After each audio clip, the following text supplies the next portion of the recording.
दोस्तों, कभी फुर्सत मिले तो सोचिएगा ज़रूर कि क्या ज़िंदगी रेल की पटरियों से नहीं हो गई है।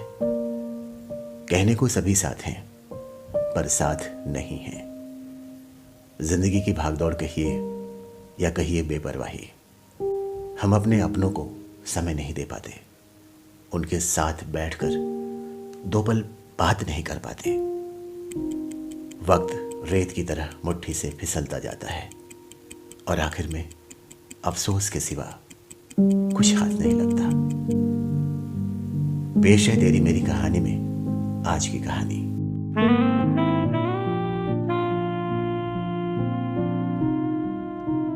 श्रोताओं को हमारा नमस्कार।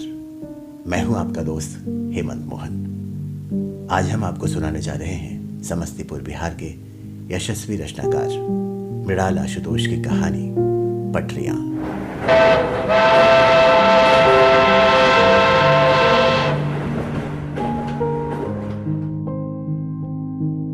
चीता की लपटें धीरे धीरे छोटी होती जा रही थीं, पर जमीन पर बैठे मनोज को अभी भी लपटों में उनकी पत्नी दिखाई दे रही थी।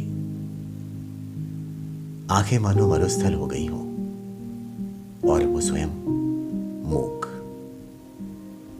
प्रथम मिलन से लेकर अंतिम मिलन तक की सारी बातें, सारी यादें चलचित्र की तरह सामने से गुजर रही थी। तभी कंधे पर बेटे का स्पर्श हुआ और तंद्रा भंग हो गई।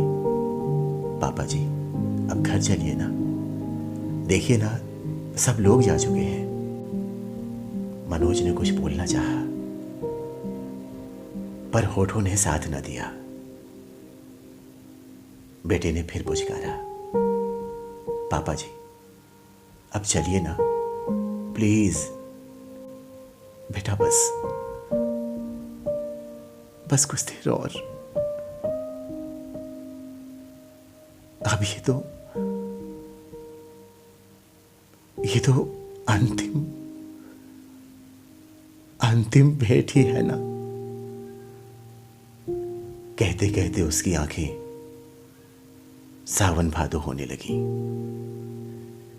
भाई, इन्हें बैठे रहने दो। जीवन भर तो इन्हें मां के साथ बैठने के लिए पल भर का भी समय नहीं मिला। अब जबकि मां दूर चली गई है, बहुत दूर, तो इन्हें इस समय मां की याद आ रही है। चल भाई, घर चलते हैं। आवाज सुन मनोज मुड़े तो बेटी भाई का हाथ पकड़े जा रही थी।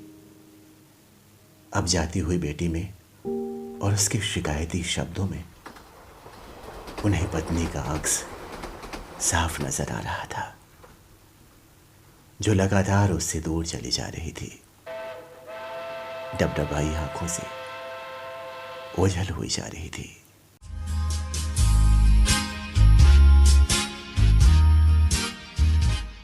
न जाने क्यों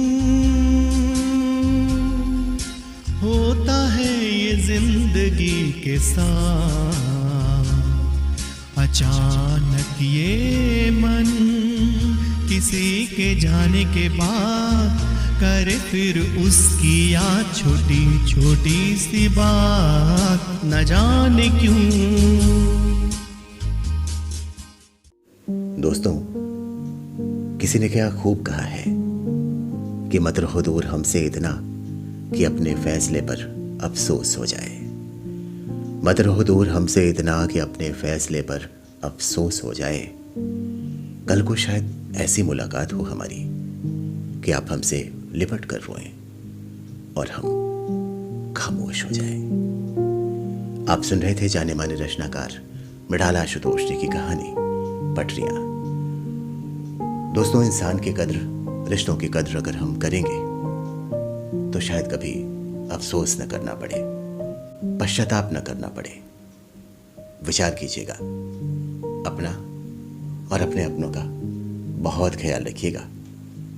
तेरी मेरी कहानी के साथ एक और कहानी के साथ आपसे पुनः मुलाकात होगी।